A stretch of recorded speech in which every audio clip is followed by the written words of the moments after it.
Salmo 42, o número 5 desse salmo. Todos já acharam, amém? Aí diz assim, por que está abatida, ó minha alma? E por que te perturbas em mim? Espera em Deus. Poderia trocar esse espera por confia em Deus. Não sei se essa tradução tem essa palavra, mas a ideia aqui é confia em Deus, espera em Deus, pois ainda o louvarei na salvação da sua presença.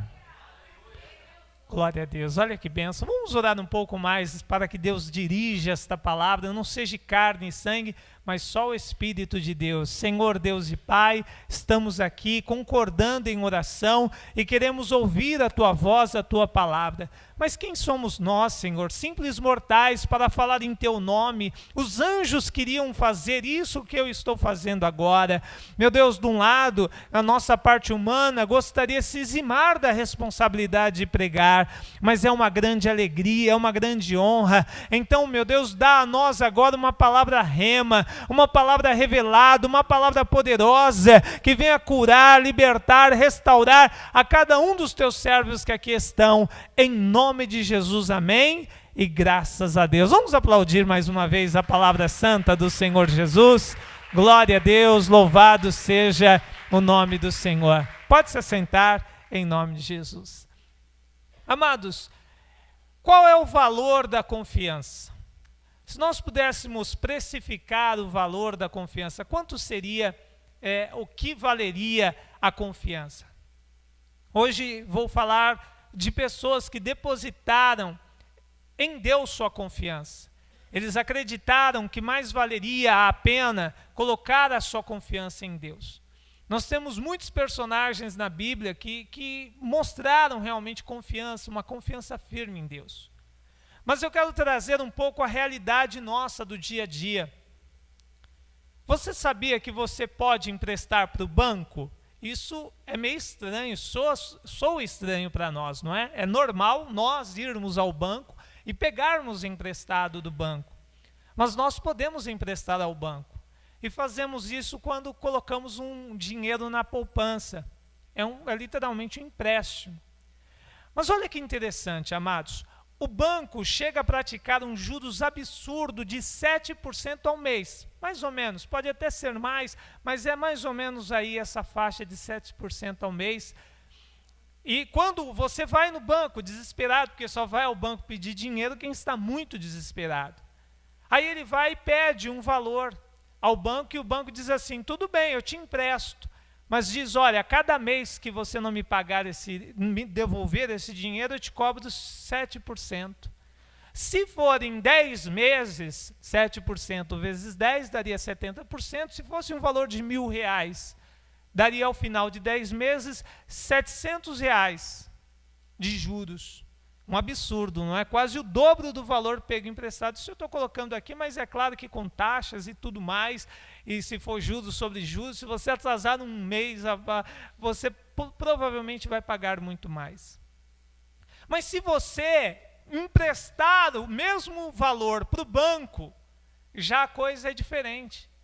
Porque aí eles vão te pegar o dinheiro, né, emprestado de você, mas só que aos míseros 0,50% de juros ao mês. Ou seja, 14 vezes menos do que eles pedem para nós quando nós pegamos emprestado. E ao final dos 10 meses, se nós tivéssemos emprestado para o banco, 0,50% vezes 10 daria 5% ao ano, esses 10 meses, e ao final dos 10 meses, o mesmo R$1.000 seria apenas R$50. Você receberia de volta R$50. É um absurdo, não é? Eles recebem R$700 e nós dando a eles R$50. Tem uma explicação isso. E até você há de concordar. A questão é que nós não somos tão confiáveis. Não há tanta garantia que quando pegamos dinheiro no banco, vamos ter a capacidade de pagar. Mas o banco tem condições de pagar, é ou não é? ele tem uma força financeira tão grande, ele tem uma capacidade tão grande, que é certeza, ninguém desconfia, que ninguém está preocupado, porque todos aqui que trabalham registrado recebem numa conta no banco. E ninguém fica preocupado, será que o banco não vai ficar com o meu dinheiro? Será que o banco não vai pegar para ele? Todos nós temos uma segurança, uma confiança que ele vai devolver o que é nosso. Só que o banco, quando empresta, ele tem muitos clientes, não é, que não pagam, acabam não pagando, e por isso os juros ficam lá em cima, principalmente por causa daqueles que não pagam. Talvez você diga, mas o que isso tem a ver? Amados, olha só, se todas essas coisas seculares não podem ser transportadas para o mundo espiritual. Deus é como se fosse o banco. Ele tem todo o poder, toda a força. E ele é confiável, 100% confiável. Um banco pode quebrar. Já houve casos que bancos quebraram e deixaram seus correntistas na mão. Perderam o seu dinheiro. Mas Deus nunca vai quebrar. Deus é eterno, Deus é todo-poderoso. Não existe outro igual a Ele. E o interessante é o seguinte, é que apesar de Deus ser 100% confiável, e nós inconfiáveis, nós não somos tão confiáveis, não somos pessoas tão confiáveis quanto Deus, por natureza. A nossa natureza é má, a palavra diz isso. Quando Deus trouxe o dilúvio, Ele pesou em seu coração ter trazido o dilúvio e disse assim, olha, a imaginação do homem é continuamente má desde a sua meninice, ou seja, desde a nossa tenridade, da nossa infância, a nossa natureza é má. E isso faz de nós pessoas inconfiáveis, ou seja, que não deveria ser confiado. Eu não sou digno 100% de confiança, você não é digno. Nós se esforçamos para ser correto, mas nós lutamos contra a nossa própria natureza continuamente para continuar confiáveis. E olha que interessante, apesar de Deus ser 100% confiável e nós não, por natureza, Ele confia em nós. E nós muitas vezes não confiamos em Deus. Olha só, as pessoas chegam ao ponto de confiar no banco, deixar às vezes toda a sua riqueza lá na conta. Ela sabe que o Bradesco, o Itaú, o Banco do Brasil, a Caixa Econômica é confiável. E às vezes Deus pede de nós um ato de confiança, ou uma vida de confiança. E olha, se nessa comparação que eu fiz com você, enquanto nós emprestamos ao banco, nós recebemos muito pouco, e quando Ele nos empresta, nós temos que pagar quase com a nossa alma. Com Deus é o contrário, porque Ele espera de nós muito pouco, e nos paga pelaquilo que é pouco, muito. E os seus atos de confiança para conosco, muitas vezes nós não pagamos à altura. O que eu li para você agora, um dos salmos muito belos da Bíblia, mas muito profundos espiritualmente, ele diz isso. É a própria pessoa dizendo para a alma, alma, por que você está abatida, alma? Por que você não confia? Por que você está aí preocupada, ansiosa? Você não deveria estar assim. Confia, porque Deus é fiel. Ele falou, Ele vai cumprir. Nós podemos ser infiéis, mas Ele é fiel à sua palavra. E mesmo que sejamos infiéis, Ele honra a sua palavra. Olha só, amados, um incentivo para a nossa alma, muitas vezes perturbada, cheia de fadigas e cansaços desnecessários. Deus diz assim, por que você se afadiga ou fica aí desesperado pelo dia de amanhã? Cuide de amanhã, o dia de amanhã, mas cuide apenas do hoje. Às vezes nós temos tantos problemas para resolver hoje e estamos preocupados com uma conta que vai vencer daqui uma semana. Até lá Deus vai dar a provisão. Faça a sua parte, confie em Deus e Deus te ajudará. O problema nosso é porque nós não confiamos em Deus como deveríamos confiar. Olha o que diz aqui o Salmo 78, número 28 desse Salmo, o número 78, e dentro desse Salmo, verso 22. Aqui, na verdade, é um caso que mostra que as pessoas não confiam em Deus. Eu te pergunto, seja sincero, o homem confia em Deus como deveria confiar? Sim ou não? Não. Você vê até nessa questão do dízimo, de oferta, há uma desconfiança do homem, porque se o homem confiasse 100% em Deus, a maioria ia fazer como aquele testemunho do dono da Colgate. Ele, em uma certa ocasião, ele decidiu, por livre e espontânea vontade, não foi ninguém que falou para ele, não. Ele quis dar 90% da sua renda para Deus e ficar apenas com 10%. É um ato de confiança, é ou não é? E olha, na época ele não era rico não, ele não tinha nada. Aí ele se tornou essa pessoa riquíssima, que seu produto está provavelmente na sua casa. Olha só, por quê? Porque ele decidiu confiar em Deus. Não só como a Bíblia diz, mas vamos dizer 9 vezes a mais, né? Vamos dizer assim, muitas vezes a mais do que Deus pediu. Por quê? Porque ele teve confiança. Mas nem sempre é assim. Aqui neste caso, eu não vou ler todo o contexto para você, mas vamos ler aqui Salmo 78, número 21, para fazer pelo menos aqui, cumprir aqui a frase, né? Pelo que o Senhor os ouviu e se indignou e acendeu um fogo contra Jacó, e o furor também subiu contra Israel, porquanto não creram, não confiaram em Deus, não creram em Deus, nem confiaram na sua salvação. Então olha só, o povo não confiou em Deus. Esse povo aqui que não confiou em Deus, por várias vezes, não foi apenas uma, mas por várias vezes deixaram de crer. Ou seja, Deus falava, olha, conte comigo, confie em mim, eu estou com vocês, vocês nem merecem a minha confiança, mas eu confio em vocês, confie em mim. E o povo ia lá, em alguns momentos confiava, dava sinais de fé e depois deixava Deus de lado. Confiava muitas vezes em outras pessoas, confiava no dinheiro, no recurso. Alguns há, como diz o texto, né? Alguns há que confiam em carros e cavalos, mas nós faremos menção do nome do Senhor. Então muitos confiavam às vezes nas armas que tinham, mas deixavam de confiar como deveriam em Deus. Então esse é um exemplo de que muitas vezes nós não confiamos em Deus como deveríamos confiar. Olha só, se nós confiássemos em Deus, nós se sentiríamos mais seguros e não se sentiríamos inseguros. Olha o que diz aqui Isaías, avance aí algumas páginas, você não está longe, é só avançar. Aí você vai encontrar os profetas, e o profeta Isaías no capítulo 43, quem ama a palavra, diga amém. Então, se você ama, você gosta de lê-la, né? Bom, Isaías 43, versículo 2. Olha só, se nós confiássemos na palavra de Deus. Imagina, eu não sei nadar, eu já quase morri afogado.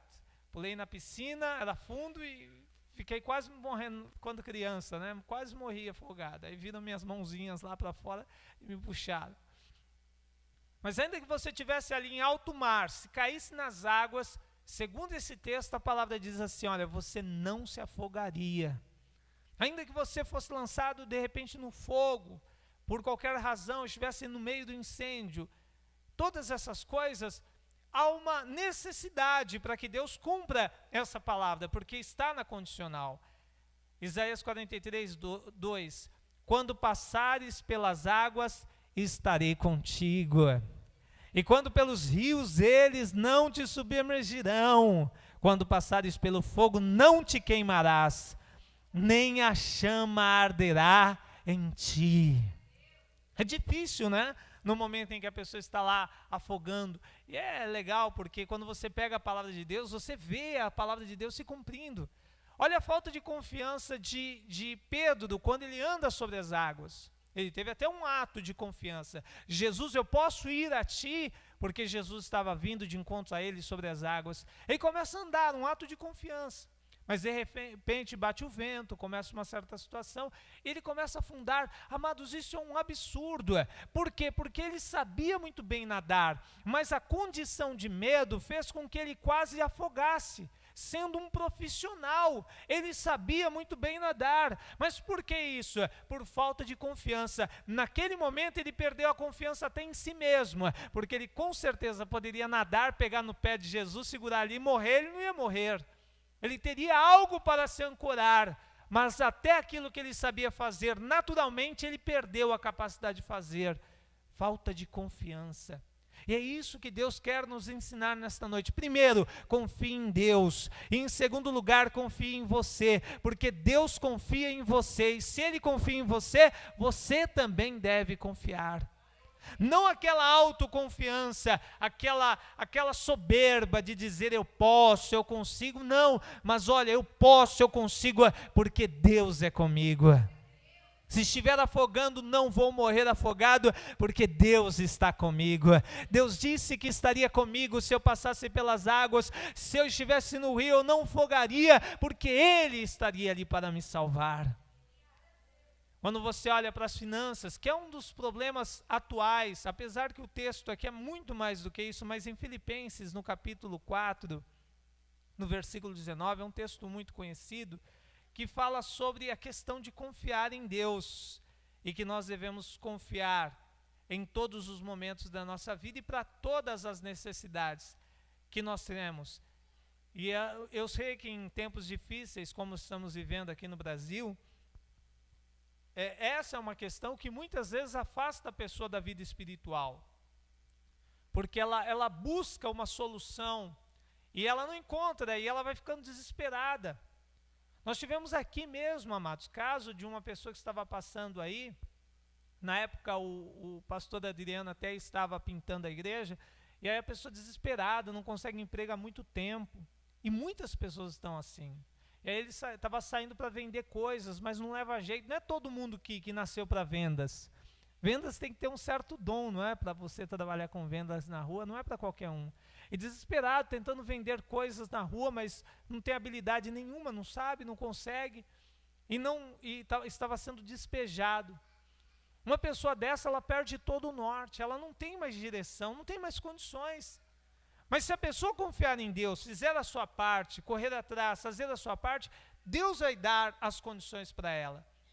Filipenses 4:19 diz, o meu Deus, olha só, a firmeza dele, o meu Deus, segundo as suas riquezas, suprirá todas as vossas necessidades em glória. Olha só, ele tem tanta convicção, Paulo falar aos filipenses, que ele diz, o meu Deus, olha, eu estou convicto. Você acha que Paulo tinha medo de morrer de fome? Paulo tinha medo de morrer sem ter uma roupa para vestir, uma veste para vestir, uma cobertura para ele dormir? Não, ele tinha convicção, meu Deus. Será que hoje você pode dizer isso para alguém com firmeza, com convicção, alguém que está passando dificuldades financeiras, não são poucas, e você falar para ela com essa convicção, como nós dissemos a este homem que passou por aí, olha, o meu Deus, Ele tem condições de suprir as suas necessidades, Ele pode mudar a sua sorte, Ele pode dar a você o que você precisa. Amados, nós precisamos ter essa confiança em Deus. Precisamos colocar a nossa confiança no Senhor. E em Salmos, voltando para Salmos, no Salmo 13, e hoje eu creio que vou ser bem breve, não vou me demorar aqui, mas eu creio que você vai entender a mensagem, porque é bem objetiva, bem clara. O Salmo 13, ele fala sobre a confiança também. E essa é a nossa confiança principal.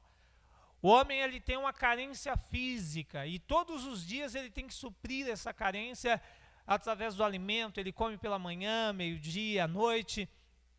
Nós temos uma necessidade na nossa alma, algumas necessidades, não é, o desejo sentimental, ele tem que ser suprido, não é, na época correta.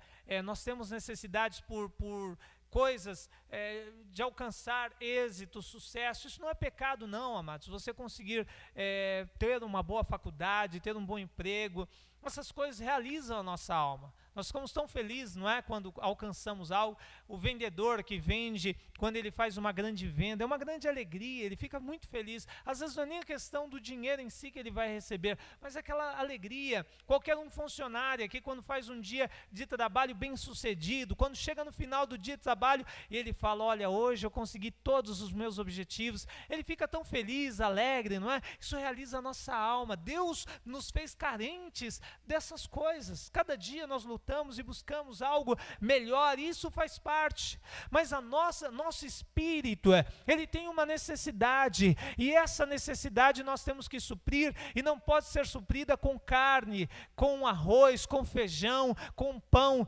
Não, nós não podemos suprir a nossa necessidade espiritual com essas coisas. Um dia de trabalho bem executado, uma alta venda, isso não muda em nada a questão espiritual. E por isso que há muitas pessoas ricas por aí, têm o melhor para comer, para beber, mas há alguma coisa, lhes falta alguma coisa, queridos, é porque não chega muitas vezes em nosso conhecimento, mas é muitas pessoas que tiram a sua própria vida, mesmo tendo muita riqueza. Isso acontece de forma, infelizmente, toda hora. E por quê? Porque há uma necessidade espiritual que ela precisa ser suprida. E qual é essa necessidade? Aqui no Salmo 13, no número 5, diz assim, mas eu confio na tua benignidade, na tua salvação. Marque isso no seu coração, na tua salvação, meu coração se alegrará. Olha só, a nossa salvação, amados, quando estamos alegres, felizes, espiritualmente, essa alegria reflete na alma e reflete no corpo físico. Eu creio que o corpo físico bem alimentado e a alma bem alimentada, ela não consegue suprir a carência da vida espiritual. Mas uma vida espiritual bem alimentada, e o que é uma vida espiritual bem alimentada? A certeza da salvação. Quando Davi, ele sentiu que havia pecado e era indigno da salvação, ele orou arrependido, ele buscou a Deus e ele disse, Deus, não me deixa perder a alegria da tua salvação. Porque ele sabia que nada mais no mundo poderia suprir essa falta. Eu sabia no mundo que eu procurava algo, eu tinha muitas coisas, ou tinha as coisas que o mundo poderia oferecer, mas a minha vida espiritual estava sedenta, eu sentia, havia algo que precisava ser preenchido, e era interessante que era principalmente no domingo, que eu sentia o maior vazio, que eu tentava preencher com as coisas do mundo, mas aí quando eu vim para a presença de Deus, aí o pregador disse, quem aqui quer receber Jesus como Senhor e Salvador? Eu levantei a mão e fui diante, e aí eu reconheci e senti a alegria da salvação. Aí sim, eu estava completo, eu estava preenchido, porque eu tinha completado a parte mais importante, porque esta parte da nossa vida é eterna, a nossa necessidade espiritual. Então, a nossa vida, a nossa convicção tem que ser, olha, eu sou salvo. Você tem que ter a confiança que você é salvo. Será que hoje você tem confiança? Jesus pode voltar hoje. Jesus, se o Senhor escolheu hoje para me levar deste mundo, eu tenho confiança na minha salvação. Qual é a sua convicção sobre isso? Como você está pensando hoje? Eu só quero mostrar, para encerrar, pessoas que depositar em Deus a sua confiança. Um exemplo é Sadraque, Mesaque e Abednego. Todos conhecem, é uma história bem conhecida na Escritura. Esses 3 homens viveram no tempo de Daniel, e eles naquela época foram de alguma forma tentados a deixarem de confiar no Senhor, porque foi colocado ali uma imagem e disseram, quem não fazer adoração, quem não adorar, vai ser lançado no fogo. Então esses 3 homens, apesar da condenação que seria ser lançado no fogo, disseram, eu prefiro confiar em Deus, eu quero confiar em Deus, eu aceito ser lançado no fogo, ainda que seja para provar que a minha confiança está em Deus. E eles rejeitaram. Então prepararam a fornalha, como todos já sabem, E então aumentaram 7 vezes mais. E provavelmente o rei ainda afrontou aqueles homens e disse: será que vocês vão reter ainda a fé de vocês? Vocês não vão abrir mão não? Porque olha, vocês têm a última oportunidade. Se vocês não se prostrarem aqui e adorarem ao rei, a sua imagem, então vocês serão lançados vivos aí nesse fogo.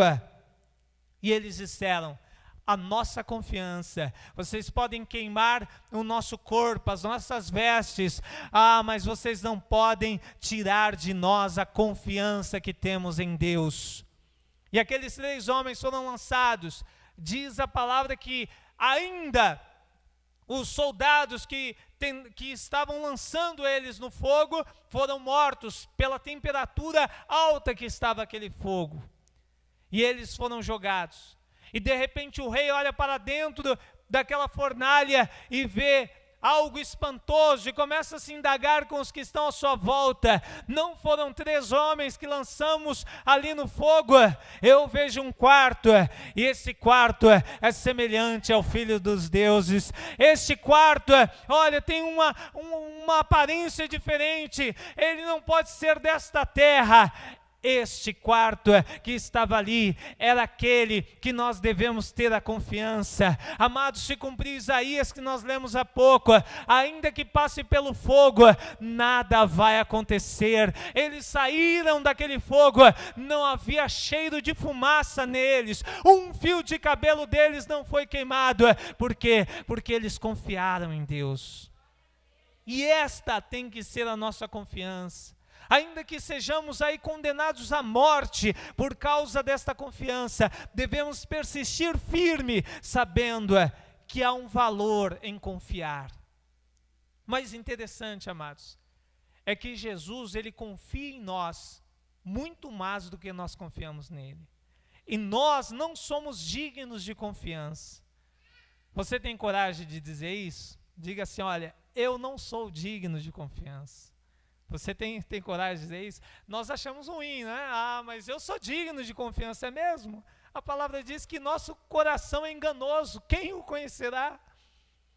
Eu sou indigno de confiança. É claro que nós se esforçamos para ser confiáveis.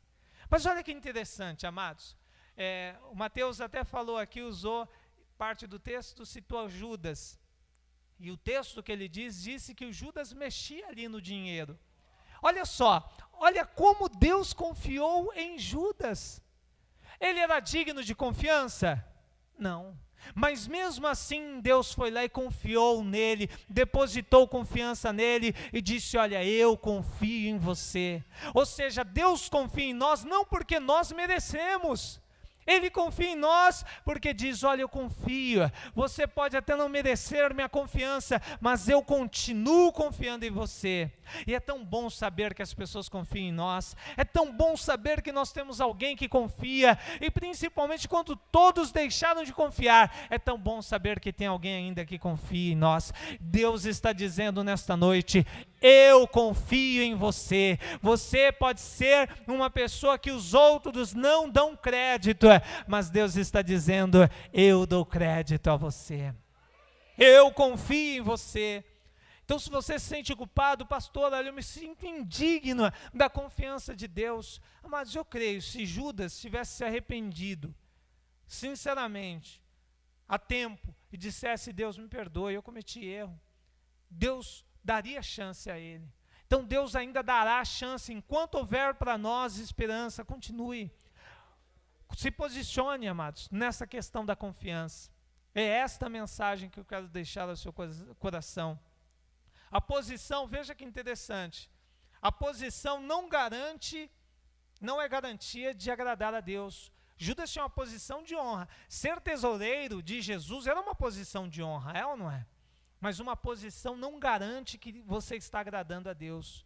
A posição dele não garante. Olha os 12 discípulos. Os 12 receberam total confiança de Jesus. Olha que confiança. Olha, eu fiz uma promessa comigo. Eu não queria falar de Copa do Mundo, não queria falar de nada. Mas a gente tem que fazer comparação. Porque agora, nesse momento eu me lembrei. Os 12, eles foram eleitos para fazer uma coisa de uma honra muito grande, muito mais honra do que os jogadores do Brasil estão tendo hoje, ou qualquer país do mundo, porque eles foram selecionados por um país. Agora os 12 discípulos foram selecionados para algo muito mais do que o planeta, para o universo, não é? Porque é uma coisa que abrange tudo. Amados, eles tiveram a honra, olha que confiança, imagina só, tem que trazer, é uma coisa atual, está lá o jogador e ouve seu nome, né?